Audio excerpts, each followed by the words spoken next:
ಇದನ್ನೇ ನೀವು ಕನಕಪುರದಾಗ ಹೋದಾಗ ಏನು ಭಾಷಣ ಮಾಡಿದೆ ನೀನು? ಕನಕಪುರದಲ್ಲಿ ಒಂದು ಭಾಷಣ ಮಾಡವ್ರೆ ಡಿ ಕೆ ಶಿವಕುಮಾರ್, ಇಲ್ಲಿ ಚಿನ್ನದ ಬೆಲೆ ಬರುತ್ತೆ, ಯಾರೂ ಕನಕಪುರದಲ್ಲಿ ಜಮೀನು ಮಾರಬೇಡಿ. ಮಾಗಡಿಯಲ್ಲಿ ಏನು ಕಬ್ಬುಣದ ಜಮೀನ ಇದು? ಅಲ್ಲ, ಬಿಡದಿ, ಮಾಗಡಿ ಕಾನ್ಸ್ಟಿಟ್ಯೂನ್ಸಿ ಏನಂತಾನೆ, ಬಿಡದಿ ಜನ ಮಾರ್ಗಬೇಕು, ಕನಕಪುರ ಜನ ಮಾರ್ಗಂಬಾರ್ದು. ಯಾವ ನ್ಯಾಯ ಇದು? ಒಬ್ಬ ರಾಜ್ಯದ ಮುಖ್ಯಮಂತ್ರಿ, ನೀವು ಉಪಮುಖ್ಯಮಂತ್ರಿಗಳಾಗಿದ್ರಿ, ಅವರ ತಾಲೂಕಲ್ಲಿ ಅವ್ರ ಜಮೀನು ಮಾರಬಾರ್ದು, ಈ ತಾಲೂಕಲ್ಲಿ ಬಂದ್ಬಿಟ್ಟು ನೀವೆಲ್ಲ ಜಮೀನು ಮಾರಿ ಅಂತ ಹೇಳ್ತೀರಲ್ಲ, ಎಷ್ಟು ನ್ಯಾಯ ಇದು? ಇವತ್ತು ಈ ಬಡವರ ಜಮೀನಿಗೆ ನೀವು ಹೇಳ್ತಾ ಇದ್ದೀರಲ್ಲ, ನಾನೊಂದು ಹೇಳ್ತೀನಿ. ರಾಹುಲ್ ಗಾಂಧಿ ಅವರು ಮೊನ್ನೆ ಅಂಡಮಾನ್ ನಿಕೋಬಾರ್ಗೆ ಹೋಗಿದ್ರು. ಅಂಡಮಾನ್ ಫೋಟೋ ಇದೆ ನೋಡಿ, ತೋರಿಸ್ತೀನಿ ಹೆಂಗಿದೆ ಅಂತ. ಒಳ್ಳೆ ನೋಡಿ, ಟೀ ಶರ್ಟು, ಜೀನ್ಸ್ ಪ್ಯಾಂಟು ಎಲ್ಲ ಹಾಕೊಂಡಿದ್ದಾರೆ ನೋಡಿ. ಅಂಡಮಾನ್ ನಿಕೋಬಾರ್ ಏನಕ್ಕೆ ಹೋಗಿದ್ರಲ್ಲಿ? ಅಲ್ಲಿ ಪೋರ್ಟ್ ಮಾಡ್ತಾ ಇದ್ದಾರೆ ಮೋದಿಯವರು. ಪೋರ್ಟ್ ಹಡಗು ನಿಲ್ಲುವಂಥದ್ದಕ್ಕೆ ಚೈನಾದ ದಾಳಿ ಆಗಬಾರ್ದು, ಅಲ್ಲಿ ನಮ್ಮ ದೇಶಕ್ಕೆ ಚೈನಾ ದಾಳಿ ಆಗಬಾರ್ದು, ನಮ್ಮ ಮಿಲಿಟರಿ ನೆಲೆ ಆಗಬೇಕಲ್ಲಿ.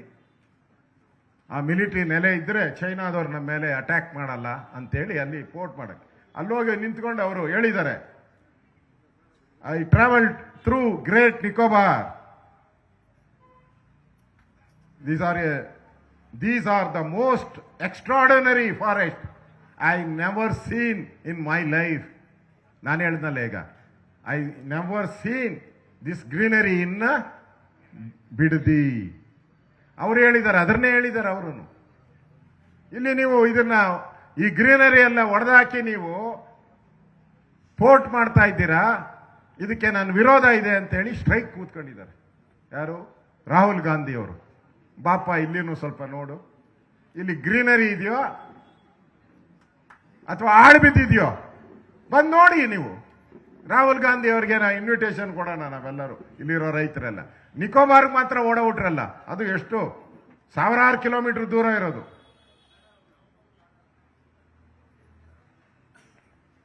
ಅದರಿಂದ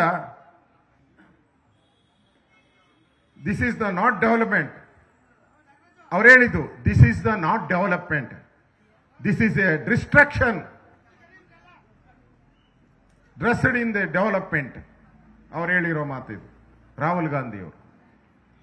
ಅಂದ್ರೆ ಈ ಬಿಡದಿಗೊಂದು, ಅಲ್ಲಿ ಅಂಡಮಾನ್ ನಿಕೋಬಾರ್ಗೊಂದು ಸ್ಟ್ಯಾಂಡರ್ಡು, ಅದಕ್ಕೆ ಇಲ್ಲಿ ರಾಹುಲ್ ಗಾಂಧಿ ಬಂದು ಹೇಳಬೇಕು. ಆಮೇಲೆ ಅವರೊಬ್ಬರೇ ಅಂತಲ್ಲ, ಅವ್ರ ಫೋಟೋನು ಆಯ್ತಾ, ಇನ್ನೂ ಚಂದ ಚಂದಾಗಿ ಫೋಟೋಗಳು ಇಟ್ಕೊಂಡವ್ರೆ ನೋಡಿ, ಫೋಟೋಗಳು ಇಟ್ಕೊಂಡವ್ರೆ. ಇನ್ನು ನಮ್ಮ ಮುಖ್ಯಮಂತ್ರಿ ಏನು ಹೇಳಿದ್ದಾರೆ ನೋಡ್ತೀರಾ? ಡಿ ಕೆ ಶಿವಕುಮಾರ್ ಅವರು. ಡಿ ಕೆ ಶಿವಕುಮಾರ್ ಒಂದು ಟ್ವೀಟ್ ಮಾಡಿದ್ರು, ಅದಕ್ಕೆ ಅಂಡಮಾನ್ ನಿಕೋಬಾರ್ಗೆ ಅವ್ರು ಹಾಕಿದ್ದಾರೆ. ಇಲ್ಲಿದೆ ಪೋಸ್ಟ್ ನೋಡಿ, ಡಿ ಕೆ ಶಿವಕುಮಾರ್ ಅವರು. ನಾನು ವಾಯ್ಸ್ ಮಾಡ್ತಾ ಇದ್ದೀನಿ ಇದಕ್ಕೆ. ಯಾರೋ ಅಂಡಮಾನ್ ನಿಕೋಬಾರ್ ಅಲ್ಲಿರೋ ಗ್ರೀನರಿ ಉಳಿಬೇಕು, ನೇಚರ್ ಉಳಿಬೇಕು, ಅಲ್ಲಿರೋ ಪಶು ಪಕ್ಷಿ ಉಳಿಬೇಕು, ಅಲ್ಲಿರೋ ಜನ ಉಳಿಬೇಕು. I support D K Shivakumar tweet, I support. ಈ ಡೆವಲಪ್ಮೆಂಟು ಅವಶ್ಯಕತೆ ಇಲ್ಲ. ಯಾವುದು? ಚೈನಾ ದಾಳಿಯನ್ನು ತಡೆಯೋಕ್ಕೋಸ್ಕರ ಏನು ಅಲ್ಲಿ ಪೋರ್ಟ್ ಮಾಡ್ತಾ ಇದ್ದಾರೆ ನರೇಂದ್ರ ಮೋದಿ ಅವರು, ಅಲ್ಲಿ ಪರಿಸರ ಹಾಳಾಗ್ತೈತಂತೆ. ಇಲ್ಲೇನು ಹಾಳಾಗ್ತೈತೆ? ಡಿ ಕೆ ಶಿವಕುಮಾರ್ ಅವರೇ ನೀವೇ ಟ್ವೀಟ್ ಮಾಡಿದ್ದೀರಾ. ಪರಿಸರ ಉಳಿಬೇಕು, ಕಾಳಜಿ. ನೆನ್ನೆ ಬೇರೆ ಅದೇನೋ ಮಾಡಿದ್ರು, ಕೆಂಪೇಗೌಡರ ಜಯಂತಿಗೆ ಮರನ ಅಲ್ಲ 16 ಲಕ್ಷ ಮರಗಳನ್ನು ನೆಡ್ತಾರಂತೆ ಕೆಂಪೇಗೌಡ ಜಯಂತಿಗೆ. ಇಲ್ಲಿ ಎಷ್ಟು ತೆಂಗಿನ ಗಿಡ ಇದೆ? 6 ಲಕ್ಷ ತೆಂಗು ಅಡಿಕೆ ಇದೆ ಇಲ್ಲಿ. 6 ಲಕ್ಷ ತೆಂಗು ಅಡಿಕೆ ಇರೋದು 6 ಲಕ್ಷ ಇದೆ. ಮಾವು, ಸಪೋಟ, ರೇಷ್ಮೆ, ಬಾಳೆ, ಇವೆಲ್ಲ ಪರಿಸರ ಅಲ್ವಾ? ಹಾಗಾದ್ರೆ ಇದರಲ್ಲಿ ರೈತರ ಜೀವನ ಇದೆ, ಜೀವ ಇದೆ. ಅವ್ರು ಯಾರೋ ತಾಯಿ ಹೇಳ್ತಾ ಇದ್ರು, ನನಗೆ ಕೊಡ್ತೀರಾ, ಇದು ನಂದು ಅರ್ಧ ಎಕರೆ ಇದೆ, 1 ಕೋಟಿ ಬರ್ತೈತೆ, ನಾನೀಗ ಹಸು ಕಟ್ಕೊಂಡು ತಿಂಗಳಿಗೆ 25,000 30,000 ಮಾಡಿ ಜೀವನ ಮಾಡ್ತಾ ಇದ್ದೀನಿ, ನಾನು ಇದನ್ನು ತಗೊಂಡು ನಾನು ಏನು ಮಾಡಬೇಕು ಅಂತ ಹೇಳ್ತಾರೆ. ಅಯ್ಯಮ್ಮ 1 ಕೋಟಿ ಎತ್ಕೊಂಡು ಎಲ್ಲಿಗೆ ಹೋಗ್ಬೇಕು ಅಯ್ಯಮ್ಮ? ಜೀವನ ಹೆಂಗೆ? ಅದಕ್ಕೋಸ್ಕರ ಡಿ ಕೆ ಶಿವಕುಮಾರ್ ಹೇಳಿದ್ದಾರೆ, ಐ ಸ್ಟ್ಯಾಂಡ್ ಅಗೇನಿಸ್ಟ್ ಐಲ್ಯಾಂಡ್ ಬಗ್ಗೆ ನಾನು ಐ ಸ್ಟ್ಯಾಂಡ್ ಅಂತ ಹೇಳಿದ್ದಾರೆ. ಇಲ್ಲಿ ಯಾಕೆ ಸಿಟ್ ಮಾಡ್ತಾ ಇದ್ದೀರಾ? ಅಲ್ಲಿ ಸ್ಟ್ಯಾಂಡು, ನಿಕೋಬಾರ್ ಐಲ್ಯಾಂಡ್ ಅಲ್ಲಿ ಸ್ಟ್ಯಾಂಡು, ಇಲ್ಲಿ ಸಿಟ್ಟು. ಸಿಟ್ಟು ಸೀಟ್ ಅಲ್ಲ ನಾನು ಹೇಳಿದ್ದು, ಸಿಟ್ಟು, ಕೋಪ, ರೈತರ ಬಗ್ಗೆ ಕೋಪ. ಮಾಡೇ ಮಾಡ್ತೀನಿ ಅಂತ ಪಟ್ಟಿಟ್ಕೊಂಡವ್ರೆ. ಅಂದ್ರೆ ಇಲ್ಲಿ ಇರೋಂಥ ರೈತರನ್ನ ಒಕ್ಕಲೆಬ್ಬಿಸಬೇಕು ಅಂತ ಒಂದು ದೊಡ್ಡ ಹುನ್ನಾರ ಮಾಡ್ತಾ ಇದ್ದಾರೆ. ಅವ್ರು ಪದೇ ಪದೇ ಕೇಳ್ತಾರೆ ಪ್ರೆಸ್ ಅವರು, ಅವ್ರು ಕೇಳಕ್ ಮುಂಚೆ ನಾನೇ ಹೇಳ್ಬಿಡ್ತೀನಿ. ಹಿಂದೆ ಕುಮಾರಸ್ವಾಮಿ ಅವರು ಇದನ್ನ ನೋಟಿಫೈ ಮಾಡಿದ್ರು. ನಾನು ಕುಮಾರಸ್ವಾಮಿ ಅನ್ನಲ್ಲ, ಕುಮಾರ್ ಅಣ್ಣವ್ರನ್ನ ಫಾಲೋ ಮಾಡ್ತಾರಂತೆ. ಈಗ ಯಾರು? ಡಿ ಕೆ ಶಿವಕುಮಾರ್ ಅವರು. ಫಾಲೋ ಮಾಡಪ್ಪ, ಅದೇ ಕುಮಾರಣ್ಣ ಹೇಳಿದಾರಲ್ಲ, ನಾವು ಈ ಪ್ರಾಜೆಕ್ಟನ್ನು ಬಿಟ್ಟಿದ್ದೀರಿ ಅಂತ ಹೇಳಿದ್ರಲ್ಲ. ಯಡಿಯೂರಪ್ಪನವರಿದ್ದಾಗ ನನ್ನ ಬಗ್ಗೆ ಕಾಮೆಂಟ್ ಮಾಡಿದ್ದಾರೆ. ನನ್ನನ್ನು ಯಡಿಯೂರಪ್ಪನವ್ರ ಕ್ಯಾಬಿನೆಟ್ಟಲ್ಲಿ ನಾನು ಮಿನಿಸ್ಟರ್ ಇದ್ದೆ. ರೈತರೆಲ್ಲ ಮನವಿ ಕೊಟ್ಟಾಗ ಯಡಿಯೂರಪ್ಪನವ್ರು ಹೇಳಿದ್ರು, ನಾವು ಆ ಕಡೆ ತಲೆಯಿಕ್ಕೂ ಮಲಗಲ್ಲ, ರೈತರು ಹೇಗಿದಾರೋ ಅವರು ಜೀವನ ಮಾಡ್ಕೊಂಡು ಆರಾಮಾಗಿರ್ಲಿ, ನಾನು ಇರೋವರೆಗೂ, ಯಡಿಯೂರಪ್ಪ ಹೇಳಿದ್ದು, ನಾ ಇರೋವರೆಗೂ ಕೂಡ ಇದನ್ನ ಲೇಔಟ್ ಮಾಡಲ್ಲ ಹೇಳಿದ್ದಾರೆ ಇಲ್ಲ? ಹೇಳಿದ್ದಾರೆ.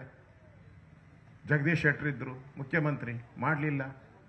ಸದಾನಂದ ಗೌಡ್ರಿದ್ದು ಮಾಡಲಿಲ್ಲ. ಬಸವರಾಜ ಬೊಮ್ಮಾಯಿ ಇದ್ರು ಮಾಡಲಿಲ್ಲ. ಕುಮಾರಸ್ವಾಮಿ ಮತ್ತೆ ಮುಖ್ಯಮಂತ್ರಿ ಆದ್ರು, ಮಾಡಿದ್ರ? ಮಾಡಿಲ್ಲ. ಯಾಕೆ? ರೈತರು ಬೇಡ ಅಂತ ಹೇಳಿದ್ರು. ಈಗ ಹಂಗೆ ಬಿಟ್ಬಿಡಿ. ನೀವು ಯಾಕೆ ಮಾಡ್ತಾ ಇದ್ದೀರಾ? ಬೆಂಗಳೂರಲ್ಲಿ ಈಗಿರೋ ಅಂತ ಇದ್ರ ಪ್ರಕಾರ ನಮ್ಮ ಡಾಕ್ಟರ್ ಅನಾಲಿಸಿಸ್ ಮಾಡಿ ನನಗೆ ಕಳಿಸಿದ್ದಾರೆ. 8 ಲಕ್ಷ ಸೈಟು ಖಾಲಿ ಇದೆ ಕಳೆದ 30 ವರ್ಷದಿಂದ. 8 ಲಕ್ಷ ಸೈಟ್ ಖಾಲಿ ಇರೋದು. ಫ್ಲಾಟ್ಗಳು 10 ಲಕ್ಷ ಫ್ಲಾಟ್ ಖಾಲಿ ಇದೆ. ಒಟ್ಟು ಸೇರಿಸಿದ್ರೆ ಎಲ್ಲ 20 ಲಕ್ಷ. ಪ್ರೈವೇಟ್ ಲೇಔಟ್ಗಳು ಅವು ಇವು ಸೇರಿಸಿದ್ರೆ 20 ಲಕ್ಷ ಸೈಟ್ ಖಾಲಿ ಇದೆ ಈಗ. ಅದನ್ನು ತಗೊಳಕ್ಕೆ ಯಾವನೂ ಇಲ್ಲ, ಎಲ್ಲ ರೀಸೇಲ್ಗೋಸ್ಕರ ತಗೊಂಡು ಇಟ್ಕೊಂಡಿದ್ದಾರೆ, ಎಲ್ಲ ರೀಸೇಲ್. ಇಲ್ಲೂ ಅಷ್ಟೇ. ಯಾರ್ದು ನೀವು ಈ ಕೆಂಪೇಗೌಡ ಲೇಔಟ್ ಮಾಡಿದ್ದಾರೆ, ಕೆಂಪೇಗೌಡ ಲೇಔಟ್ ಬೆಂಗಳೂರಲ್ಲಿ ಮಾಡಿದ್ದಾರೆ, ಯಶವಂತಪುರದಲ್ಲಿ. ಅಲ್ಲಿ ಮಾಡಿರೋ ಅಂತ 30-40 ಸಾವಿರ ಸೈಟಲ್ಲಿ ಇನ್ನೂ 1,000-2,000 ಮನೆ ಕಟ್ಟಿಲ್ಲ. ಇಲ್ಲ, ಎಲ್ಲ ಖಾಲಿ ಬಿದ್ದಿದೆ. ಈಗ ಶಿವರಾಮ ಕಾರಂತ್ ಲೇಔಟ್ ಮಾಡ್ತಾ ಇದ್ದಾರೆ, 30,000 ಸೈಟ್ ಮಾಡಿದ್ದಾರೆ, ಇನ್ನೂ ಯಾರಿಗೂ ಹಂಚಿಲ್ಲ. ಯಾರು ತಗೊಂತಾರೆ? ಎಲ್ಲರೂ ಏನ್ ತಗೊಂತಾರೆ, ರೀಸೇಲ್ಗೆ ಇಟ್ಕೊಂತಾರೆ ಅಷ್ಟೇ. ಯಾರು ಮನೆ ಕಟ್ಟಲ್ಲ, ರೀಸೇಲ್ಗೆ ಇಟ್ಕೊಂತಾರೆ ಅಷ್ಟೇ. ಎಲ್ಲ ಇಲ್ಲೂ ಅಷ್ಟೇ. ಮಾಡಿದ್ರೆ ಇಲ್ಲೂ ತಗೊಂತಾರೆ, ರೀಸೇಲ್ ಬೆಲೆ ಬಂದಾಗ ಮಾರ್ಗಣಕ್ಕೆ ಇಟ್ಕೊಂತಾರೆ ಅಷ್ಟೇ. ಆ ಬೆಲೆ ಬಂದ್ ಮಾಡಕ್ಕೆ ಇಷ್ಟೊಂದು ಅನ್ನ ಕೊಡ್ತಾ ಇರೋಂಥ ಜಮೀನು ಇಲ್ಲ ಅಂದ್ರೆ ನಾಳೆ ರಾಜ್ಯಕ್ಕೆ ಆದಾಯ ಹೆಂಗೆ ಬರ್ತದೆ? ಭತ್ತ ಹೆಂಗ್ ಬರುತ್ತೆ? ರಾಗಿ ಹೆಂಗ್ ಬರುತ್ತೆ? ತೆಂಗು ಹೆಂಗ್ ಬರುತ್ತೆ? ಅದರಿಂದ ಈ ಮನೆ ಆಳ ಕೆಲಸವನ್ನ ಕಾಂಗ್ರೆಸ್ ಅವರು ಬಿಡಬೇಕು. ಈಗಾಗಲೇ ಎಲ್ಲ ಮುಖ್ಯಮಂತ್ರಿಗಳು ಡ್ರಾಪ್ ಮಾಡಿದ್ದಾರೆ, ಮಾಡೋದು ಬೇಡ ಅಂತ ಹೇಳಿದ್ದಾರೆ. ನೀವು ಮಾಡೋದು ಬೇಡ, ಬಿಟ್ಬಿಡಿ ಅಷ್ಟೇ. ನಾನು ಅದೇ ಮೊನ್ನೆನೂ ಹೇಳಿದೆ, ಒಳಿತು ಮಾಡು ಮನುಷ್ಯ, ನೀ ಇರೋದು ಎಷ್ಟು? ಒಳಿತು ಮಾಡು ಮನುಷ್ಯ 3 ದಿವಸ. ಡಿ ಕೆ ಶಿವಕುಮಾರ್ ಇರೋದು ಇನ್ನು 1.5 ವರ್ಷ. 1.5 ವರ್ಷ ನೀನು ಅಕ್ವೈರ್ ಮಾಡಿ, ಅವ್ರಿಗೆ ಮನೆಗೆ ನೋಟಿಸ್ ಬಂದು, ಅವ್ರು ಕಲ್ಲು ಹೊಡೆದು, ಕಾರ್ಗೆ ಜಖಮ್ ಮಾಡಿ, ಕೋರ್ಟ್ ಕೇಸ್ ಹಾಕಿ, ಸ್ಟೇ ತಗೊಂಡು, ಇದೆಲ್ಲ ಆಗೋ ಅಷ್ಟೊತ್ತಿಗೆ ನೀನು ಗುದ್ದಲಿ ಪೂಜೆ ಮಾಡೋ ಅಷ್ಟೊತ್ತಿಗೆ ನೀನು ಟರ್ಮ್ ಮುಗಿದೋಗಿರ್ತೈತೆ. ಬಿಜೆಪಿ ಅಷ್ಟೊತ್ತು ಬಂದ್ಬಿಟ್ಟಿರ್ತೈತೆ, ಸರ್ಕಾರ NDA ಸರ್ಕಾರ ಬಂದ್ಬಿಟ್ಟಿರ್ತದೆ, ಬಿಜೆಪಿ JDS ಸರ್ಕಾರ. ನಾವು ಹೇಳಿದಿರಿ, ನಮ್ಮ ಅಧ್ಯಕ್ಷರು ಹೇಳಿದ್ದಾರೆ, ನಾವು ಈ ಪ್ರಾಜೆಕ್ಟ್ ಅನ್ನ ನಾವು ಇವತ್ತು ಭರವಸೆ ಕೊಡ್ತಾ ಇದ್ದೀನಿ, ನಾವು ಮಾಡಲ್ಲ.